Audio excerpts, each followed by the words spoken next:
Hello good evening friends. ഇന്ന് evening വ്ലോഗാണേ. ഞങ്ങൾ ആദ്യം എൻ്റെ വീടിൻ്റെ അടുത്തുള്ള അമ്പലാശ്ശേരി കടവിൽ നിന്ന് സ്കൂട്ടറൊക്കെ കയറ്റി ഇതേ വള്ളത്തിൽ പോയി. കുഞ്ഞ് ആദ്യമായിട്ടാണ് വള്ളത്തിൽ കയറുന്നത്. വള്ളത്തിൽ കയറി ഞങ്ങൾ നേരെ പോയത് തോട്ടപ്പള്ളി ബീച്ചിലാണ്. അവിടെ പുഴയൊക്കെ മുറിച്ചിട്ടേക്കുന്ന ടൈമായിരുന്നേ. കുഞ്ഞും അച്ഛയും കൂടെ അവിടെ ബീച്ചിലൊക്കെ കുറേ നേരം കളിച്ചു. അവർക്കാണെങ്കിൽ ഭയങ്കര ഇഷ്ടമാണ് വെള്ളത്തിൽ കളിക്കാൻ.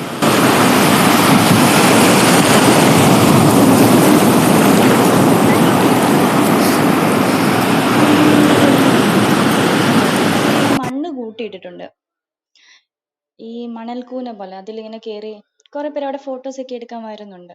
അപ്പൊ അതിന്റെ മുകളിൽ നിന്നുള്ള വ്യൂ ആണ് ഇത്. ഇതിന്റെ മുകളിൽ കയറി ഇരുന്ന് താഴോട്ട് നിരങ്ങി കളിക്കായിരുന്നു കുഞ്ഞ്. അവൾക്കത് ഭയങ്കര ഇഷ്ടപ്പെട്ടു.